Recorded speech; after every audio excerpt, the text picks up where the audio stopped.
there exists a constant battle for survival. Welcome, my friends, to Atomics on a Friday, a fascinating journey into the realm of cybersecurity, data, and atomic testing. Today, we shall embark on an adventure with two seasoned experts who have roamed the cyber wilderness for years, honing their skills and strategies. Paul Michaud, a master of cyber shenanigans, has an uncanny ability to unravel the most perplexing digital mysteries. Alongside him is Michael Haag, a cyber threat connoisseur who has devoted his life to understanding and mitigating the ever-present dangers lurking in the shadows of cyberspace. Together, they shall guide us through the complex tapestry of this digital ecosystem, revealing hidden treasures and secrets that will undoubtedly leave us with a newfound respect for the world of cybersecurity. So, dear viewers, let us dive deep into the heart of this wondrous realm, where the forces of good and evil collide in an eternal struggle, and let us explore what it truly means to protect our delicate digital existence. Join us on Atomics on a Friday.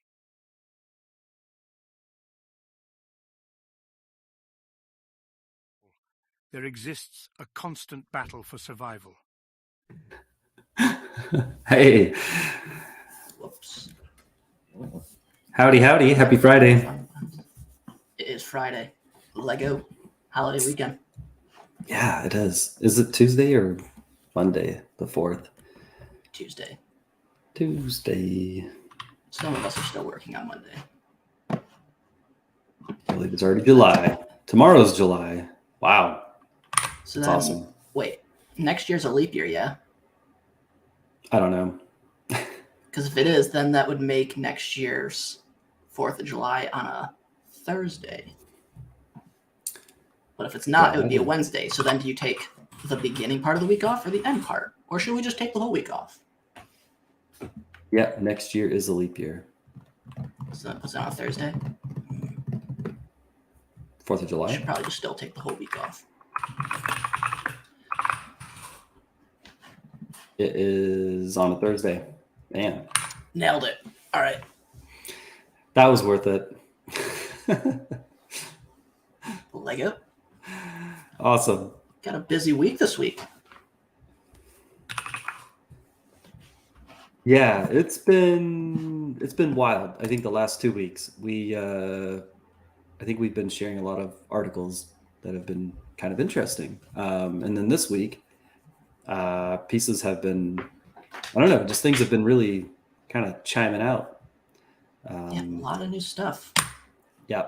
So yeah, I think after our getting started with the Atomic series, which was like 3 weeks long, 3 or 4 episodes, I was like, why don't we do news, or what's new, what's happening?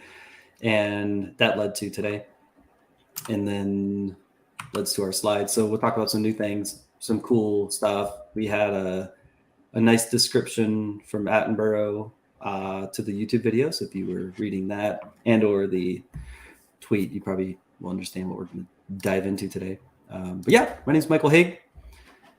Here today as your senior threat connoisseur. I was trying to write down some of the comments from our intro, which was Paul helps with perplexing digital mysteries.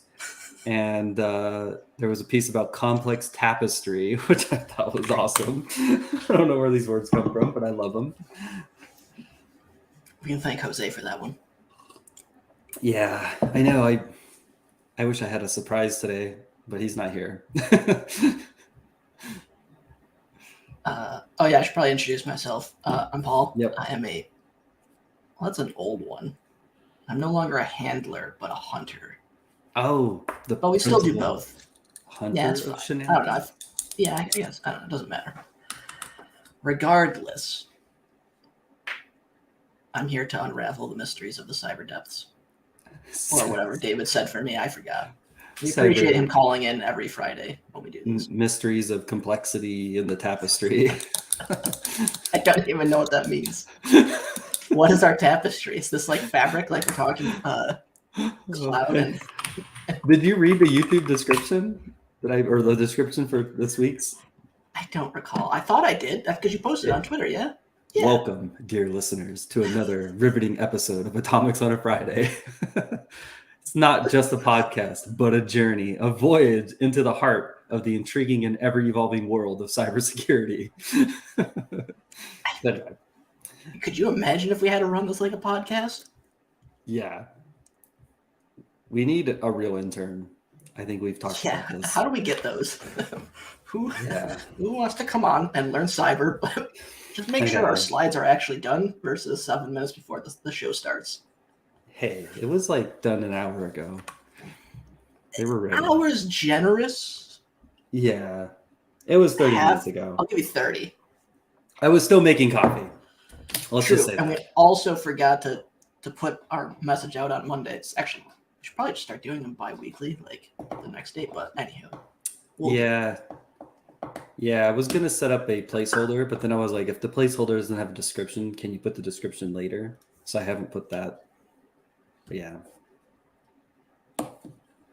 We could try that. I guess it's one of those chicken and egg things. Yeah. Also, If you're looking for an internship, hit us up. DMs are open. Yes. Also in like weird news, you can no longer see tweets like publicly without logging in now. Yes. Very weird, like not a feature, definitely a bug. Yeah, it's like there's some local businesses that do like Facebook business pages, and when I try and go view them because they don't have a website, I like can't see it sometimes because I don't have a Facebook account.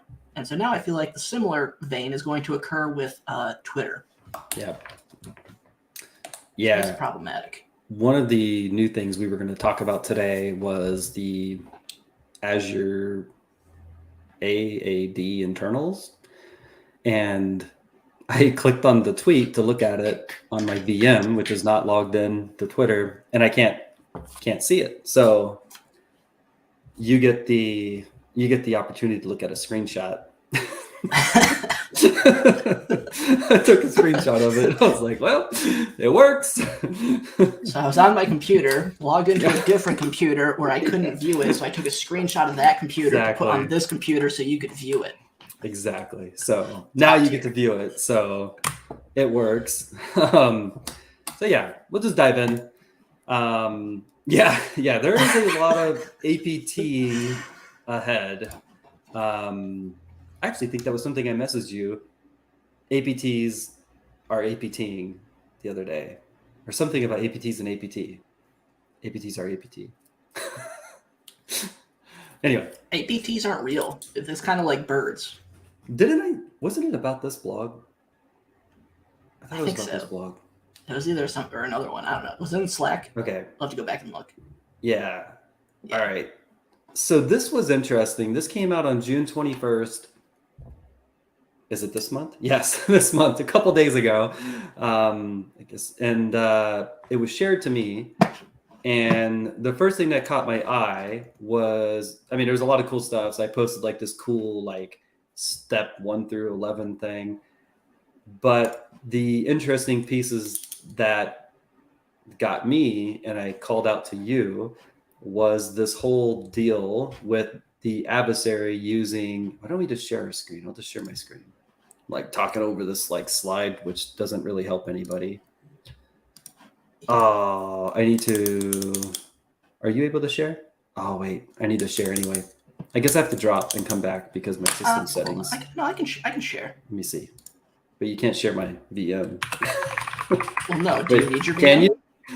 Can you share my VM? I don't know. Is your password the same as my home lab? Because then I could just log in. It's not really my VM. I mean, I'll be right back then. I'll be right back. See you in a second. Keep talking about Model Libra and discuss what we were discussing. Oh, yeah. Where were we? So, yes, I thought this came out last year, but turns out it was presented or published this year from Unit 42. And the interesting component we found, which was there was a thread on Twitter from somebody else that was pointing to leveraging memory dumps for extracting potential plain text. They're using like volatility or magnet capture for acquiring memory. Turns out Muddled Libra actually leveraged this. So it was coincidental, very relevant thread that came out. I think it was literally within the same time frame, within probably a week of the two things occurring, which was very interesting. But seeing some blue team tools leveraged against blue team tools for red team opportunities. Yeah. Were you talking about this? Yeah, just setting up where this actually came from. Cool. Yeah. Yeah. Like I said right before I had the drop, but I found it kind of like the one thing that stood out outside of like the standard, Mimikatz, proc dump, lapse toolkit is kind of cool. But yeah, then getting to this piece was like, whoa, that's actually kind of new. I had not heard of an adversary going and dumping memory, looking to, dig credentials out of a dump. Thought that was kind of neat. Maybe it happens more often than not, but that was one of the first of like, we're going to use this and grab them from here. Thought that was kind of cool. Now, I don't recall because I did actually fully read this and not just like specific parts. I did. Okay. But I don't recall some of it. Now, the question is what's the difference between using something like a proc dump to dump potentially LSS or other similar versus utilizing like volatility or magnet RAM? I have a few theories, which could be everybody knows proc dump is leveraged for dumping something like LSS or other interesting processes. I presume the true is just to who's actually alerting on magnet RAM or volatility being executed from the environment. More often than not, I presume that's going to be extremely low because of the legitimacy. And even though proc dump is legitimate, it's leveraged. So that's kind of like one theory I have. Again, didn't specifics.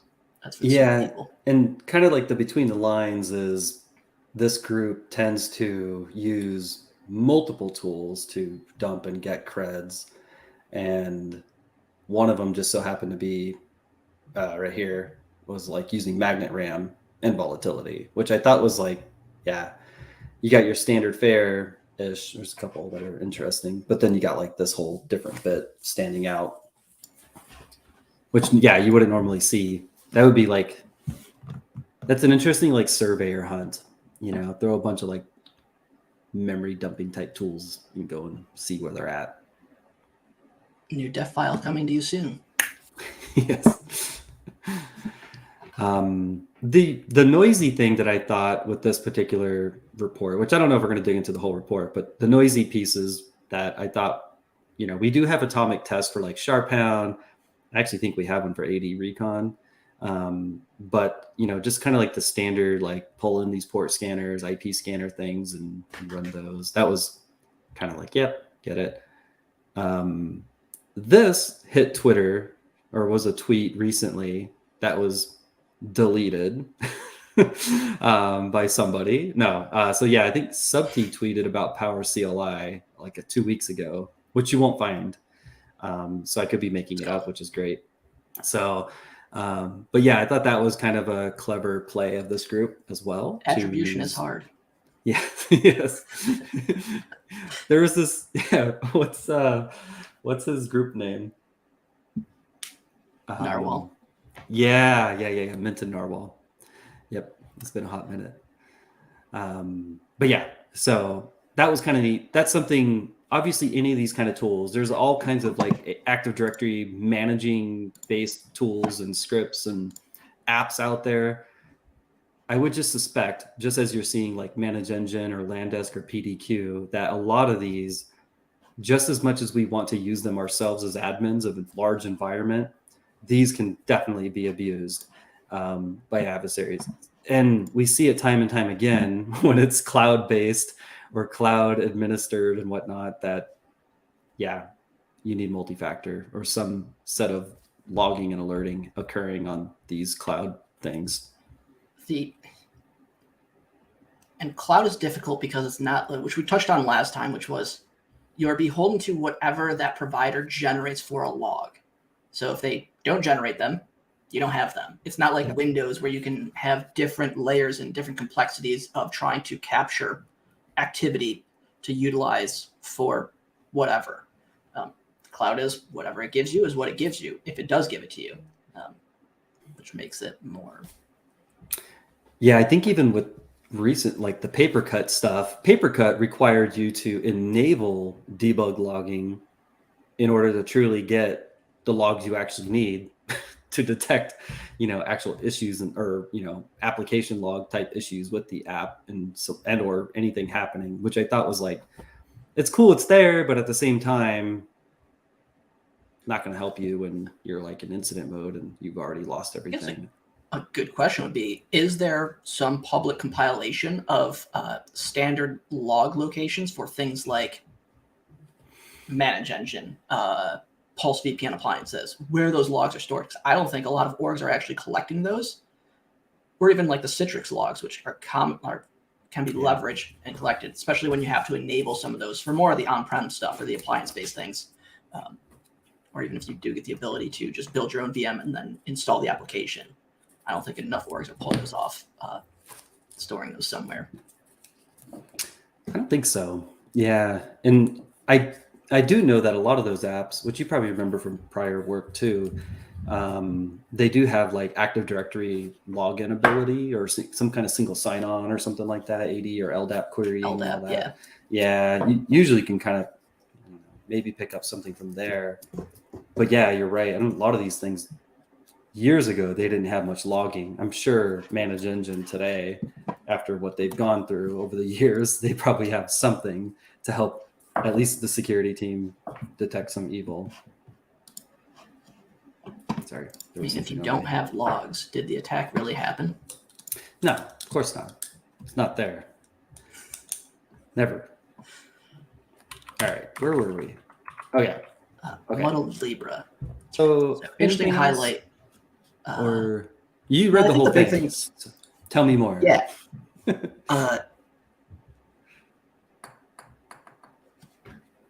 Common theme based on the tool usage, attack paths. I think the more interesting component out of that, again, was just the coincidental timing of talking about using things like volatility or other tools to during red team operations to dump memory as another mechanism to pull credentials. Hang on. Did you see this? I didn't see that until just right now. Attackers also re-enabled and used existing AD accounts to avoid triggering common, SIM rules, but they also were observed operating within EDR admin consoles to clear alerts. Yeah. All right. Look, you got your free pen test, and they're your SOC analyst. Take that. I'm gonna leave that there. This is good. I'm just gonna leave that there. Okay, it's like we can go down some massive rabbit holes with this. This is the Casey moment. Like, where is he? Yes, he's gonna be so excited. I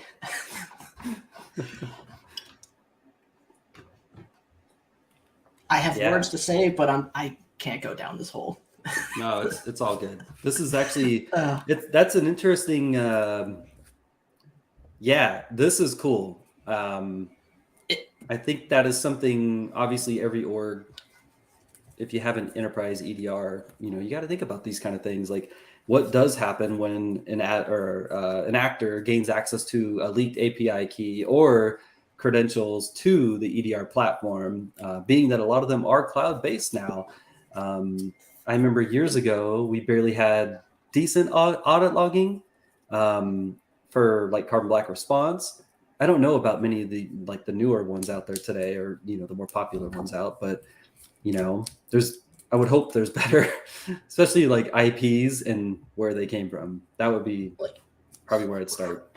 How many orgs with security operations teams have things where they're monitoring for logins to their own tooling? They have auditing enabled. They're checking those. They're validating. Yep, normal time, normal activity. Looking at things like the testing environments that they have spun up, access to that, right? Like, I don't think enough. I would be surprised how many have those. And I think more often or not, you have exclusions put in for whether it's a specific subnet or a specific team, just because the amount of potential false positives, you're downloading samples, you're moving them to VMs, right? Like whatever those processes are, I would, one thing thinking about like an attacker, like I would go live in wherever the security operations team lives. Yep. Just like I would Totally. go into developer if I'm looking for execution or trying to blend in with a lot of noise and potential activity, like I'd go for dev, right? We see this due to access, limited permission, or like more open permissions from local administrator, build process, etc. And all the Honestly, live response functions run under like a limited, use account. Like they have low privileges and all that kind of stuff. So, like, I feel like that single sentence there is so loud and probably overlooked that I don't even remember reading that. Like I read the thing, but I skimmed over it, right? Like it's so subtle, but it's so loud. Thinking about like, okay, am I even logging my security tools? Like where are my audit trails? How am I validating those, right? Like how do I know that's coming in? That is quite the event, honestly. Like outside of everything else, imagine the adversary. You're like, oh, we eradicated them. Like, yeah, we got rid of their Mimikatz on disk. We re-imaged the domain controller. We did all these backups and restores, right? And then like, why are the alerts in our EDR still being cleared? False positives. It's not as noisy this week. It's good to go because we cleaned everything up. So no alerts, no problems. Yeah. Should be fine. This is fine. That's cool. I really dig this part. I wonder if in IR, which maybe hasn't been publicly announced, but how often do you see that? Yeah. Like I'm trying to think in the past 6 months to a year in a publicly documented case where that occurred. To my knowledge and recollection, this is the first. Yeah, I think it's been brought up, but I think I've heard red teams doing something, right? But that's it. I don't think I've heard of an adversary doing it.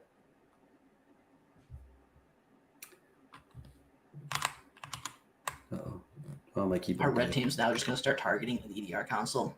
I mean, they probably should, to be honest. Yeah. I would enjoy that. That is something new and spicy. Yeah, that'd be quite the hunt. Because where are those logs? When's the last time you validated that your EDR logs and audit logs are actually working? Yeah, does it? Do you even know where they're stored? Think about Splunk. If you're running or any SIM, I should say, not like go target Splunk specifically, but like any SIM, like are they logged in, checking to see if their alerts fired, and are they clearing out those alerts for you? Just mark them up, FP, like that was Jimmy, we're good. And just moving on. Yes, yeah, no big deal. Maybe go look at Splunk. It could be interesting. I don't know. Yeah, I mean, I would say like we just said, like any kind of cloud product, right? Because typically those logs are not backlogged or, shipped out. It's more just back end type stuff. Maybe they present it in the UI, but they're not really given to you. Whether you can say or not, are Splunk audit logs automatically ingested into an index? Okay. Yeah. So they're there. So now who is actually actioning those? Yeah. Yep. Let's find out. We should start a poll on this. We're going to find out right now. Let's go find a public Splunk server. Anybody know of any? I can think of a few. Probably not hard to find. Completely out of order to my browser tabs, but recently Sysmon 15 was released, and Olaf had shipped a really cool blog on the file executable detected and the PPL protection stuff that came with this. I'll add my system back, and then I will open up Sysmon. Wow, those are some news articles. So noisy. All right. So yeah, this dumped like this week, and probably the most notable is, like I mentioned, the new event code 29. file, what is it? File executable detected. It's kind of a wordy one.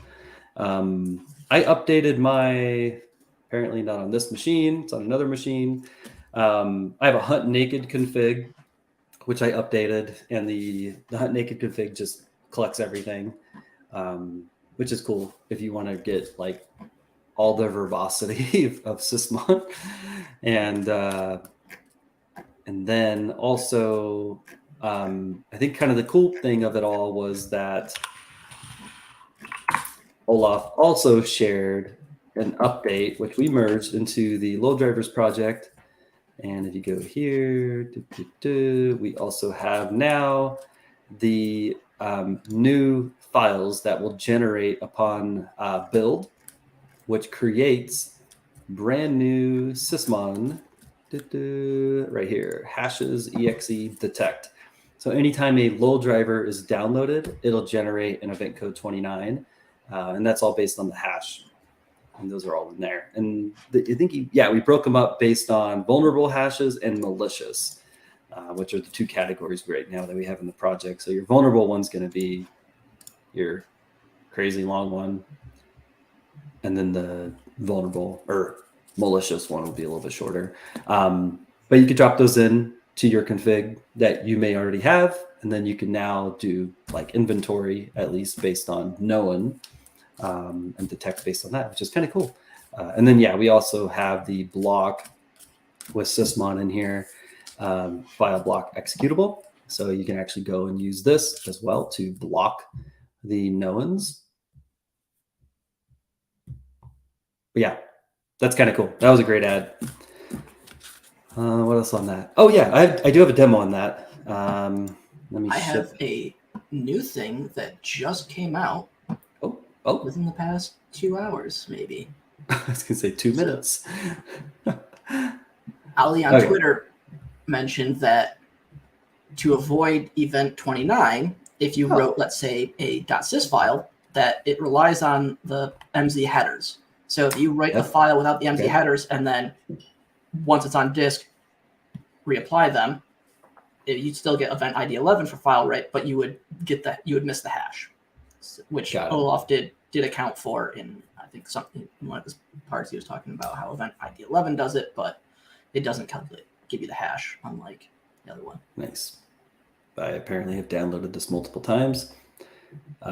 That's cool. That's very interesting. I had this going, and then I think if I do, browsers obviously handle this a little bit different, so they'll rename them before they drop it down to the actual name, which was whatever .bin, hash.bin, MD5. Edge does the same thing, which if you caught my screen before, you probably saw the Edge version as well, which is right here. Oh, here we go. Let's do it again. The 4th time, apparently. One more just for good luck. Yes, there's Firefox, and then Edge will slowly appear. There it is. Edge. Nice. It's like a GUID. So, and this is, I'm dumping everything. And so it's kind of like extremely noisy because you're getting everything that like CSC generates. And if you deploy hunt naked across a couple hundred endpoints, you're going to be hunting naked in a lot of noise. My keyboard died again. Unfiltered noise is the best noise. Yes. Filtered noise just doesn't hit the same. Right. Okay. Try this again. What's next?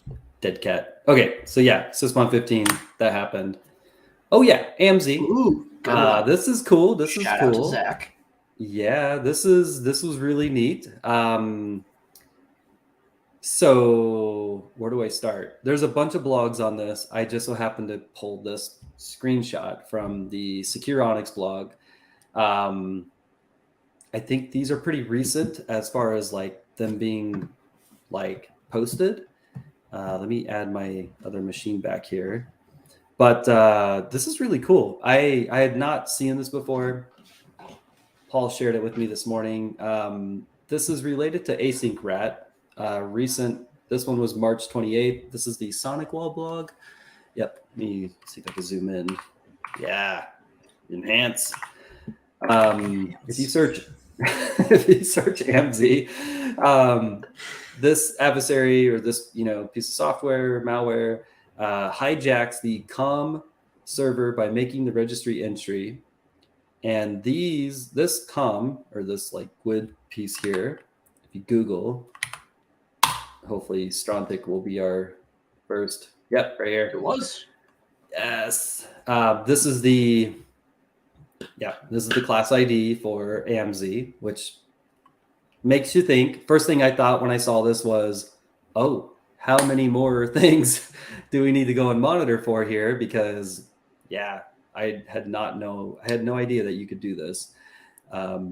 What this malware does is it will replace to a non-existing DLL. It just basically drops a random thing in there, which right now, if you were to go look for a random I don't exist.dll, that's in your registry. If you're sweeping it or just looking for this being written, that seems to be the common like atomic indicator is I don't exist DLL. So if you Google that, you'll see a bunch of blogs and whatnot. Similar here, if you look at the Secure Onyx blog, this one, did you post it? Oh, you didn't post it yet. I'll post it. Beep. There you go. There's sound effects when you got to copy paste. There it is. And so same thing. You'll notice here, there's a couple variables within their PowerShell code. And you could dig into all this cool stuff, but I'm just going to enhance to 200. And then using the typical Graeber reflection method, right? But here is that registry key. And again, using, I think they call it out. Yep, the I don't exist DLL. So, and that will apparently disable AMZ by overriding the Microsoft Defender COM object for AMZ by pointing it to a random thing. Now, I think what's interesting to note is that it's specifically in current users. There is another one, which when we were looking at atomics, there was one specifically for the local machine. So there is a variance between current user and local machine. Yep. And so as we pull up, so this is T1056001, and eventually I will find the other one. That's not it. That's not it. But yeah, it's in here. There's two. It's around. You search AMZ. Oh, that whole my keyboard died again. AMZ. Okay, so there's an AMZ one in here. Edit, find. This is my keyboard day. I don't know what's up. Search, find. Okay. Oh, I can't type. On-screen keyboard. Anyway, we're just going to scroll to the bottom and look at the latest one that we've added. The newest one. Yeah. So we just added it. Paul shared it, quickly wrote the atomic, and now for funsies, you can go and test yourself, which is, I don't have a keyboard. Stand by. Do you need me to share screen? I can share the test. Hang on. Let's try this one more time. I don't know what's thing like battery powered. Like, how's it? I know it's using like those AAAs. Just kidding. There, it's back. We're back. It's using watch batteries. Yeah.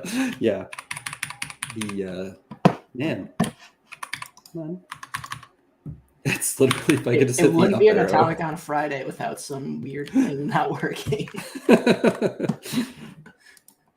What's weird is that I even have it connected to the cable, and it won't connect via cable.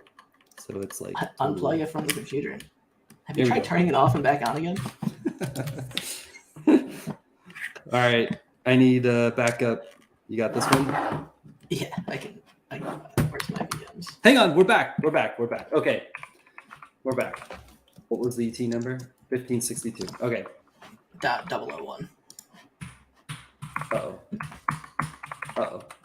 No, I already lost it. Okay. I got you. Hold on. Your turn. All right, move I'll bring there. these slides back. Yay, we're talking about this. Over here. I think it died and I need to charge it. That's the issue. How do I present?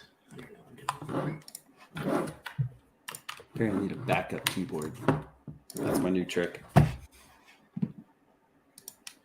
Close that. Oh, sorry, it's gonna be. Hold on. Full mode this. All right, there we go. Okay.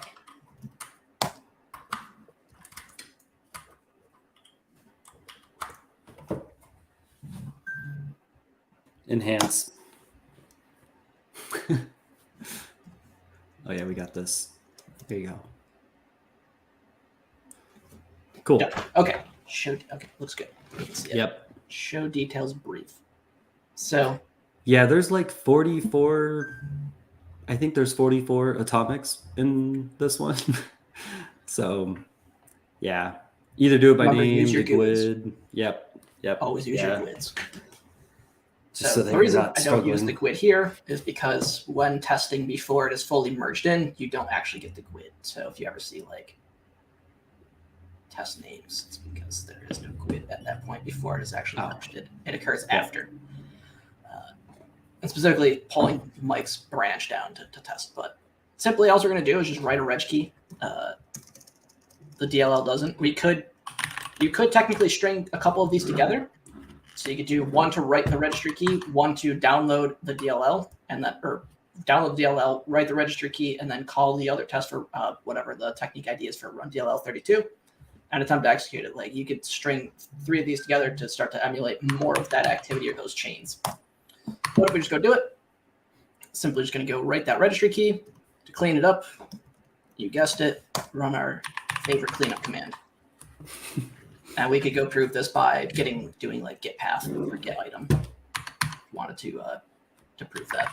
But being that we're just simply writing and deleting keys, you should be good to go. Excellent. How do I get Yeah, it was a pretty easy one. But yeah, so that's a brand new atomic. And I don't know which I like, at the bottom or on the side. I don't know. Just try both. I call this one our terminal. Terminal view. Yeah. It's going terminal. It died again. Okay, I gotta get a new keyboard. All right. Is that it? Yep. Okay. So yeah, I'll ship. I guess we could ship. If I could type, I would ship the link to that PR. Is it here? Nope. Okay. So yeah, next on the list was this week, right? This week, a new version of CrackMapExec dropped. I screen capped the new core features to this, but there's actually like a new core set of like scripts that were dropped in this release too. Yep. And Ton of different good modules. If you want to run it, I will go find a keyboard. I can run it, yeah. We'll figure out what we're doing here. So we're not going to run through all of these, but we'll dabble a little bit. This one, okay. Kelly. So, couple interesting ones that occurred. Specifically, if you saw on the top, it was the data protection API. So there's an interesting one to dump credentials from that. Now, here, actually, let me full screen this so the thing stops blinking. Just look at this one. So we'll go run this. This actually imports DP loot. So if you're familiar with DP loot, which is a Python implementation leveraging RPC and some other things, this is how it's doing it. So we spent way too much time trying to figure out where this. It's not a module, but it's not like I don't even know what the term is. We finally found it and then realized that it's just implementing DP loot. So it's just kind of wrapping it with inside of it, kind of creating that Swiss Army knife, if you will. So a lot of this is going to rely, as you can see, on SMB. a lot of cracked CME and TP-Loop is based on in-packet libraries. A lot of the functionality is based on utilizing the SMB protocol. We've stressed this enough. I wrote about it in the threat detection report, which is disable your SMB ingress on those workstations and servers that don't need it. The amount of times in almost basically go look at any DFA report or any public report, I guarantee you SMB is leveraged in lateral movement. One of the most common on top of like RDP, your WMI, etc. If they don't need it, just turn it off. You don't need some AI thing. Just go disable it. But in this case, you can see here, you now all have my password to my home lab that is on every single account to log in, SSH, RDP. You find an account, that is the password. Have fun. Good luck. You find it, you use it. Yeah, pretty much. We're just looting. Same thing. So I don't even need any other password like to go look or run Mimikatz because that password is the same for everything. So I've now owned the domain. Have you ever Googled? I think I've dumped hashes once with I think it was Mimikatz, and if you Google your hash, your password hash, you find it. It's awesome. There's so many hashes out there. Yeah, copy it. Or if you had just like the hash, like the NTLM or something, like you could Google it and it's all cracked out there. It's awesome. That's phenomenal. Well, I guess I'm going to go determine if my password is. If not, I'll submit it for you all, so that way you just have the hash as well. Yeah, it's good to have. Good plan. Sometimes you like hashes, sometimes you like clear text. It's, it's whatever you like to pass the hash. So there was another module. So this one is appears from what I could tell, actually an update to the module enum. Now, what's fascinating is that it's specifically targeting AV installed. And the list and compilation of what they're using is actually pretty small compared to what I think it is. So there's probably going to be some updates. People can go contribute. So if you find the enum AV Python module, you can see I think there's like 5 or 6. But it's interesting because, again, leveraging RPC to make these requests so that it doesn't leave anything on disk or you're not really executing too much. One of the things I was trying to focus on this week was leveraging EDR. How can we detect some more of these more recon-based commands that don't necessarily execute or drop something on disk, but are going to do more of this collection or reconnaissance enumeration type of activity? And it's really difficult, especially being things like an in-packet or these types of tools where, again, you're not dropping something and it's more network-based. There's inherent gaps.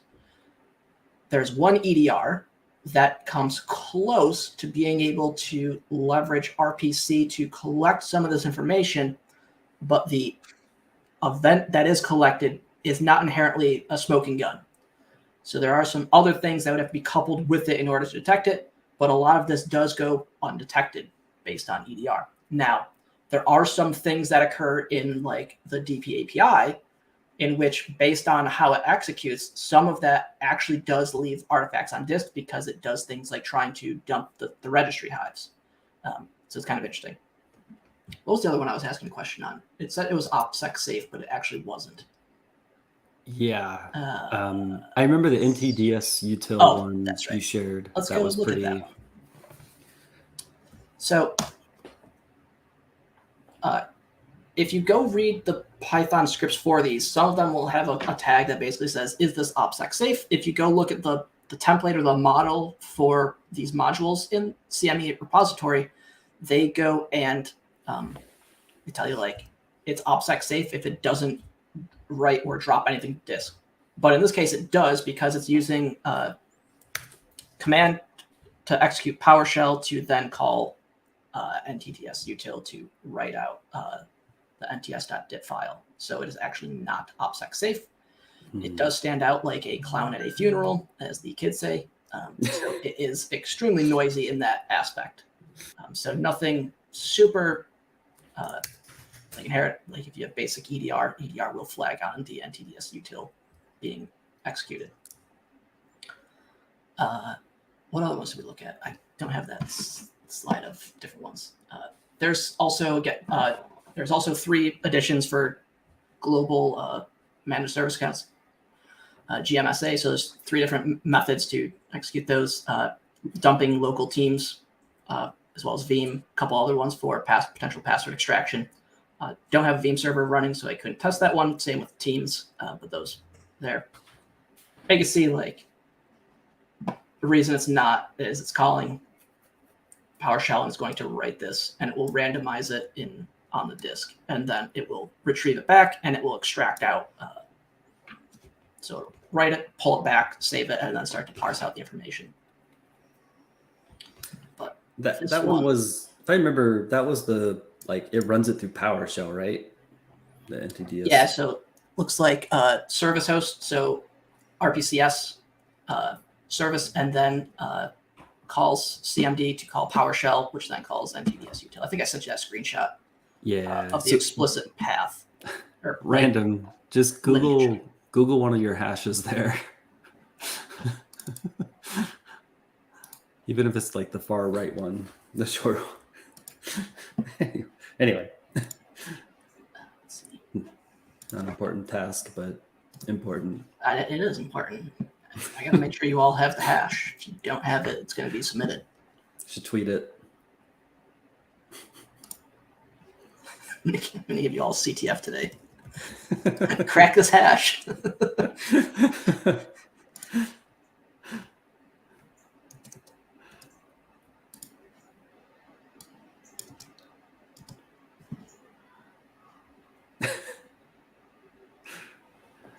right, where am I looking? I don't know. Honestly, it's just the fact that if you Googled it, all that came up.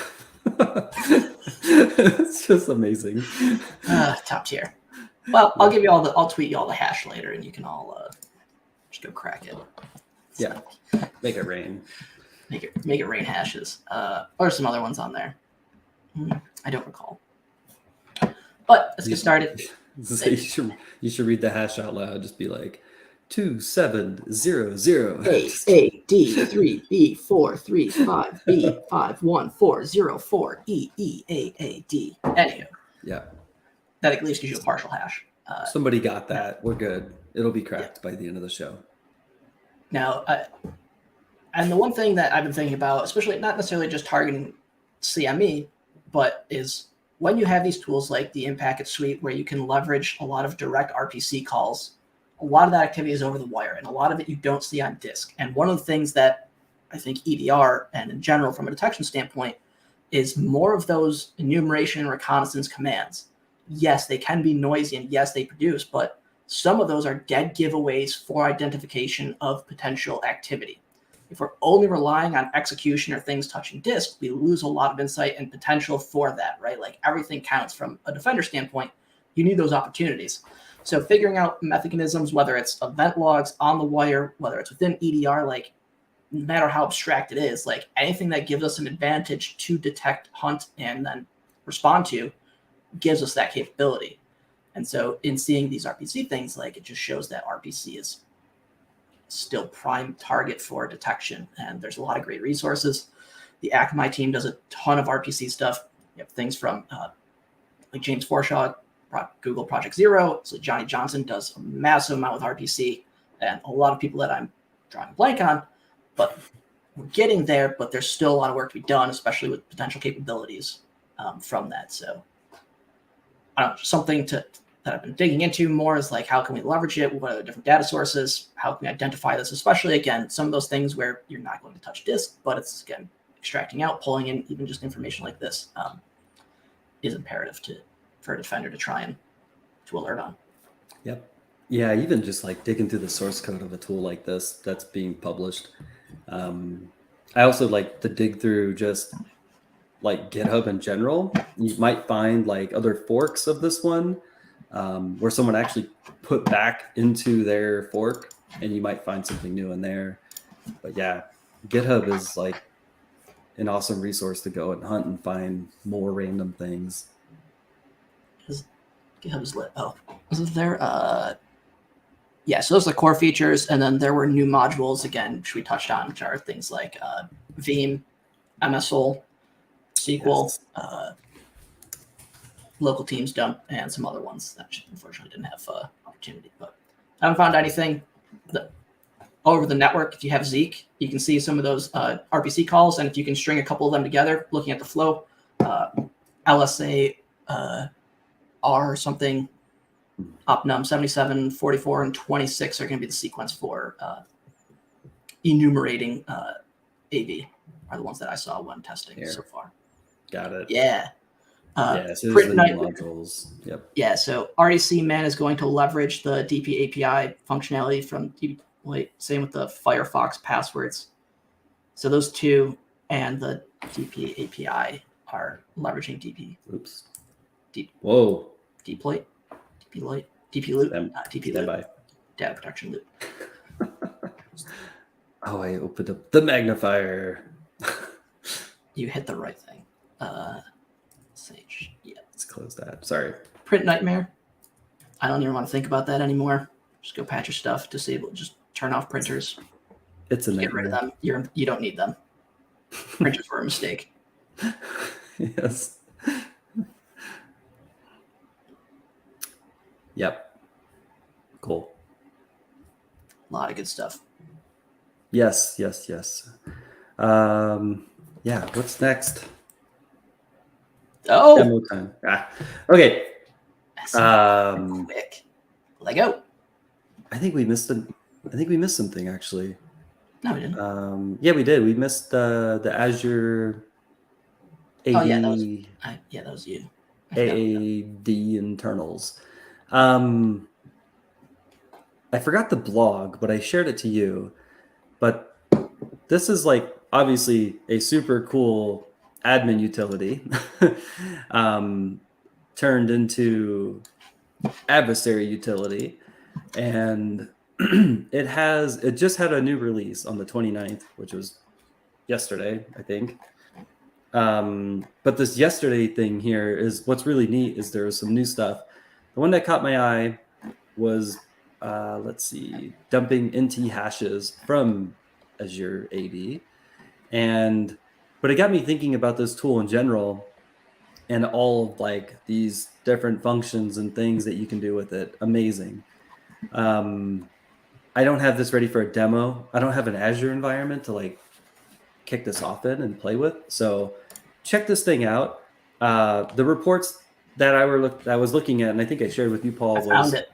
Oh, ship it. Microsoft. Yes. There it is.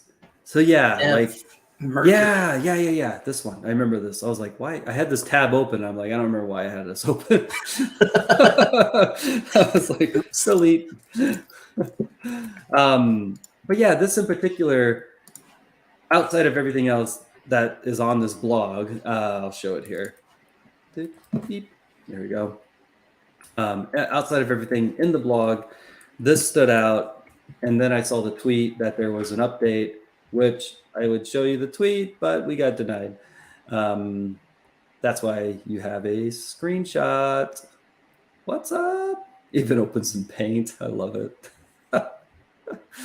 So yeah, the screenshot of the tweet, because Twitter's, yeah. But there's all these cool new things, and I was like, this is really neat. There's a lot of neat new features. And then then I saw it in this blog, and I was like, wow, that is definitely a tool that, you know, this threat actor was then using Azure AADInternals to extract plain text creds of a privileged AD account. So yeah, this is one of those things I was just like, yeah, one thought that I had outside of like all your typical Azure monitoring was, I wonder if there's a way to inventory people importing like this in PowerShell. And I haven't dug into that, but I was like, that would be kind of neat. And you should typically only ever see this, hopefully, on like an admin system doing any kind of Azure type stuff. But I mean, the accounting team shouldn't be importing PowerShell modules to connect up to Azure resources. Or marketing, maybe. Like marketing needs to, you know, update the website. Be able to upload those files. Yeah. Yep. Via PowerShell. Yeah. Yep. Just give them one SAP. Yes. I mean, everybody else does it. SSH tunnel, just go have fun. But yeah, this whole set of tools, like definitely something I need to dig into because there's a lot here. I think almost this whole blog is like on it. It's in here 8 times. But yeah, so definitely check that out. Next on the slides is a small little blip about SMB over QUIC. What does that mean? Recently, Microsoft came out with this thing called SMB over QUIC.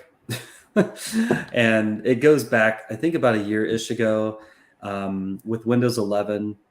And the idea is that this new protocol, QUIC, you can use it to like blast through your firewall, almost like a reverse proxy. Think of like ngrok.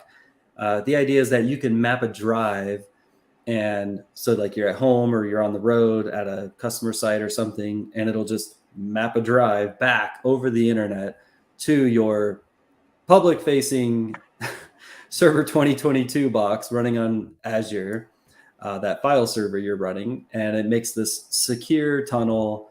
I put air quotes, I don't know why, but it is actually pretty decently secure using TLS 1.3 and all this stuff. It just blasts back. It requires a couple things. And like you mentioned to me earlier, Paul, like you need Windows 11. Yep, you need Windows 11. You're not able to install this on your standard server 2022. I dug into that for a while and it got kind of annoying. So I had to spin it up on Azure directly, which whatever. And so then you're able to, you got to set it all up. The funny thing about the setup is it requires this tool called Windows Admin Center. I was laughing earlier because it's called whack. Just going to use, I was like, okay, who comes up with this? Open up the whack, you know? Like, that is top tier. Then obviously you need PKI. I think you might be able to get away with a local certificate setup, which I kind of set that up. Anyway, I'll show it. So once you install whack, you got to download it. This actually seems like a pretty cool like utility. There's a bunch of features built in where like you can like dig into like if you have like 100 servers. I suspect that's what this is about. Like I have 100 servers, you install whack on them and you can like centrally manage all of your systems via whack. I'm just trying to find more ways to say whack at this point because it sounds cool. But you're able to like see via whack, you know, your system performance and things like that. I feel like I'm selling this thing at this point, right? Can you tell if your system's out of whack via whack? Probably. You'll find out quickly if the performance is out of whack. So it could get pretty wacky in whack. So when you're inside whack, you have all these features and you can go like click through here and like configure your firewall stuff. Like it's kind of cool, right? Like I wish you had like this is like a manage engine replacement in a way. Like don't want to call out manage engine, don't mean to be calling out names, but this is pretty whack. But you can come in here and configure like your file sharing and things like that. So I could disable SMB via whack. Yes. Yeah, absolutely. Phenomenal. So yeah, go to settings, go to the file share setting for SMB here, and you can modify this across your whole fleet via whack. You just have to install whack. I assume within whack, you have to set up credentials, hopefully at least privilege model with whack. So it's not like running system and all that. Use whack to deploy whack to other systems that don't have whack? So I don't know if it's a deployment type of deployment thing. It's not a deployment tool. Could they build in PDQ deploy? So I just need to use PSExec, well, maybe I'm wrong. To then push out the installer to install whack in order to communicate back to whack. So apparently you can run PowerShell in the browser with whack. So in theory, I could via whack. Okay. Yeah, you could. If you got PSExec installed, and all your servers got that SMB wide open, like I know 99% of them do, via WAC PowerShell in the browser, no less. Yeah. Yeah, yes. This is lit. Yeah. So what you want to find, and probably no one's talking about right now, is a public WAC server sitting out there. Fingerprint. Let's go. Being compromised with the ability to come in here and use PowerShell remoting and modify everything you want to modify. So this is turned into, this is like EDR. I'm EDRing, right? Like, here we go. And, well, so when you went into PowerShell, what was your default permission? Is that medium integrity or high integrity? And I presume it's also based on the user you're logged in as. Yeah, I'm logged in as an admin account, so you're getting my admin perms. That's what it looked like. Phenomenal. Yeah. Look at that. This sounds almost like EDR without the telemetry collection. Yeah. Oh, this is great. Import some PowerShell scripts. Think about your EDRs that allow you to use Python and PowerShell interpreters via a live response session. Are any of them allowing you just to import, I don't know, invoke Mimikatz, for example, and allowing you to just rip that via a live response session? Don't know. Maybe. Couldn't tell you. But it's possible. Yep. This is pretty whack. So yeah, all of that SMB disabled and not audited or I know by default there's no auditing or signing or encryption. Look, so it's all overrated. Well, yeah, I mean, who? It's like fax. It's probably more secure than email at this point. At least you know who you're sending it to, maybe. Oh man! I still can't believe we thought it was a good idea to start faxing social security numbers over the telco line, and hope I typed that phone number incorrectly. Yeah, I know. It's like wire transfer, but worse, right? Yeah. Because you find out that legal teams actually now leverage fax over VoIP. Oh man, that's horrible. But I believe it's top tier. It's great. All right. Moving on. Back in WAC, where we were here talking about SMB over QUIC, you on the Azure 2022 server, you have to come into settings at file shares. You need to enable it down here under SMB, which is obviously like not happy with anything. You have to click edit.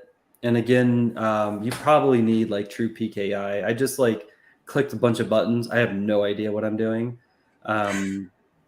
Disable Kerberos support because like I need this to work. I got a VP, trying to VPN into his file share across the internet and got to get this done. So WAC is my certificate name. And let's see if we can enable it. It throws errors, I think. And there's probably zero auditing on this. Is it enabled? No, you disabled it all. Enable. Oh. Let's refresh WAC. Pretty quick, too.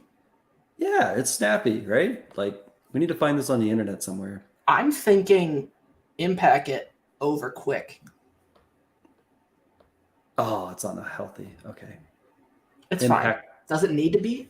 Are any of us really healthy? Yeah.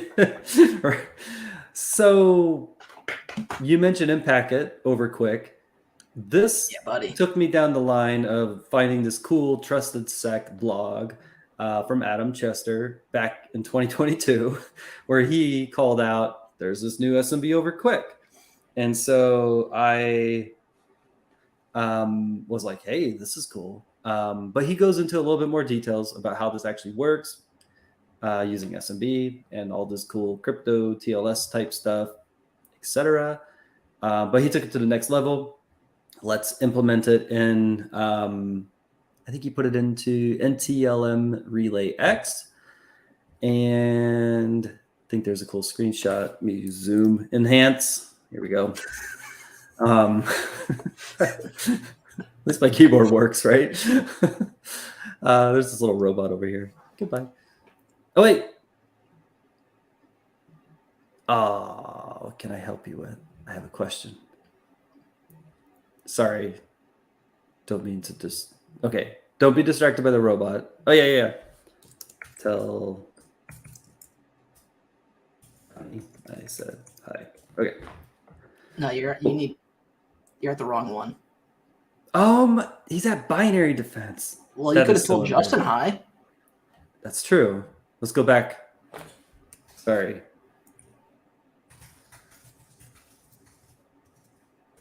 There we go. Whoever's watching, there's one person on Twitch. Doesn't look like an email address. No, I just want to say hi to Justin. Somebody's gonna get the logs of this chat. Well. Bye. Okay. So back to QUIC. Yeah, so sets it up, runs it, all this kind of stuff. So I think kind of like the novel to the story, as an adversary, how would you use this? The biggest things that I was thinking an adversary would use this would be to exfiltrate. Adam took the route of, credentials, which I think is kind of like another way of handling this. I was thinking more of like an adversary gets on the box and blows through the firewall using QUIC over SMB over QUIC, and begins to exfiltrate data. Oh, could you imagine on a file server just rip through 443? Because the idea is that it doesn't use 445. It's going to go over your HTTPS tunnel. And actually, it's better than that. It uses UDP 443. Oh, yeah, catch that. I'm actually curious now that I think about it from like EDR. UDP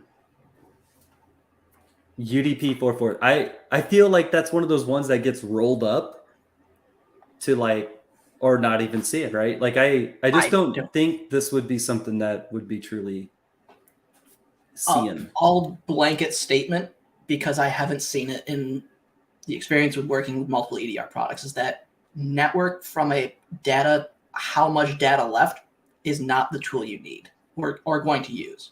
So if you're looking for exfil, like specifically thinking about exfil or different mechanisms, like what was or how much, nobody collects good telemetry at this point, from my perspective, to effectively answer that. Now, things like firewalls, proxies, host-based, like think of like your Zscalers or other tools where you have like a host-based agent for network traffic. Those are going to be your best bets, especially looking for, again, large quantities, single destination, baseline. That's probably the best case of, especially the UDP. Like TCP connections, EDR, XDR, whatever, does decent in some new stuff. UDP, though, it's hit and miss. Some of it's like, yeah, we'll collect it. Some of it's like, nah, we don't.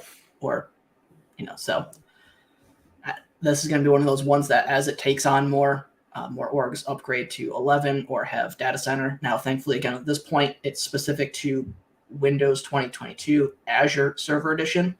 Yeah, that does help. So I think the adoption level is probably lower than just saying, oh, it's on 2019 now. Like, makes it a lot more. The other thing that I found is, what was I going to say? You can't use Windows 11 SMB over QUIC to connect to a Linux server running SMB over QUIC. So there's no compatibility between Windows and Linux on this piece. It's only Win 11 and Server 22 Azure Edition. That's it. So yeah, there's a little bit of like restriction there. The only thing I can think of is so there's two new commands that an adversary could run to connect to their hosted or a already secondary compromised Azure 2022 QUIC server, file server that they control. There's these two things. You can run netuse transport via QUIC. Awesome. And then there's also a PowerShell one called new SMB mapping transport via QUIC, the type. Mike, so the other thing I had a question on was, well, if it's an adversary controlled server, I may not trust that certificate. So there's actually a way to skip the certificate enforcement or the check.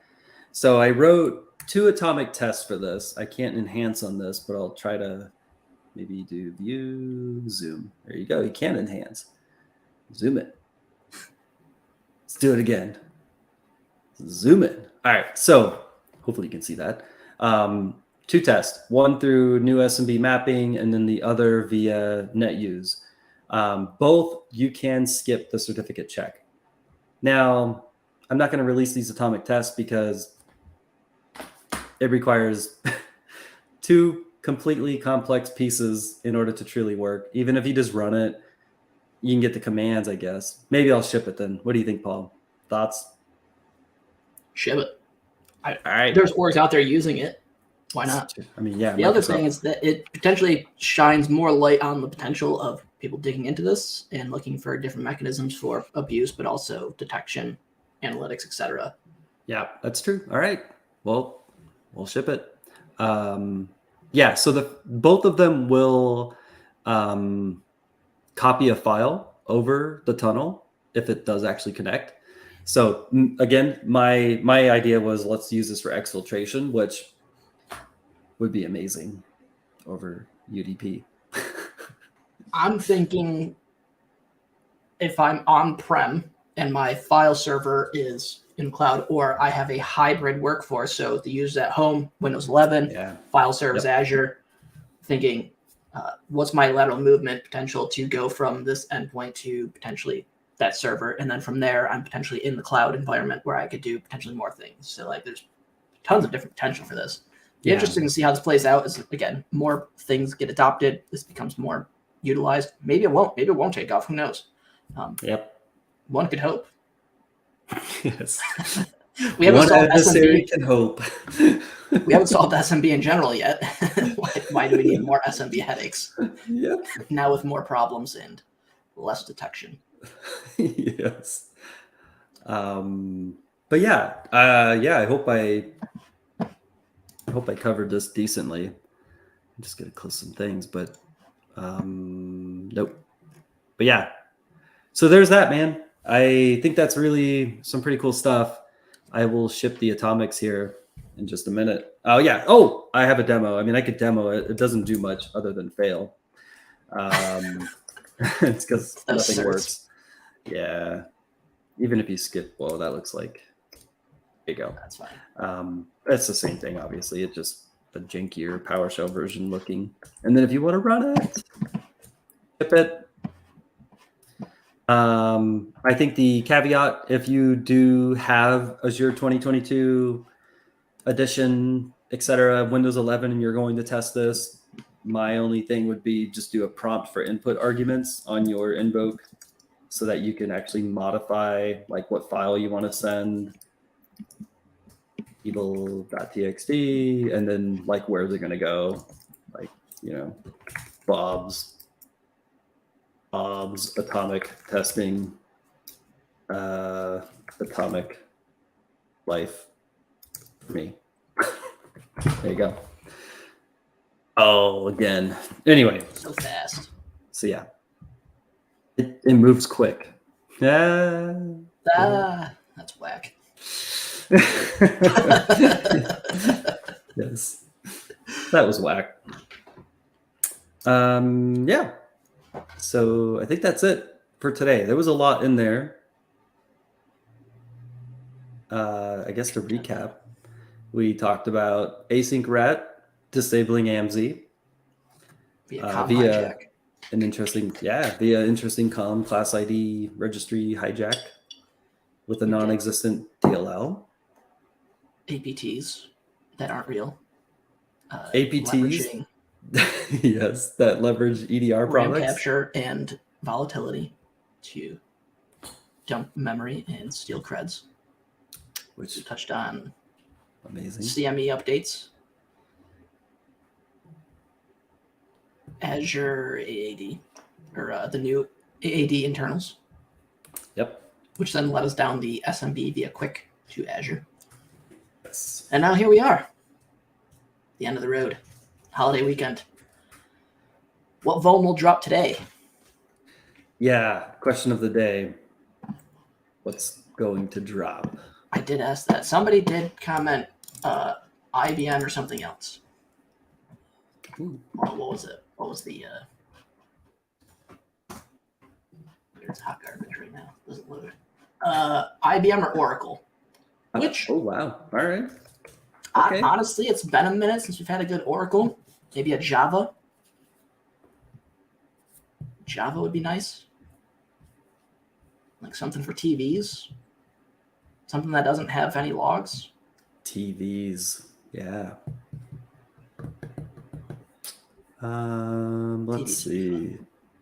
Searching the Twitters for anybody talking about anything that may relate. What? I don't know what that is. Oh, that's a new driver. New drivers? I love drivers. Yeah. Ransomware that appears to be using a Windows 0 day since February 2022. It is in the common log file system driver since June. Well, that's exciting. There's a new Lowell driver ad. Cool. Ship it. Let go. Cool. All right. Well, covered a lot. So Enjoy. I'll ship a tweet, share news. We'll recap it. Yeah. Catch y'all Excellent. next time. Have a great Cheers, y'all. Friday and holiday. Enjoy the holiday.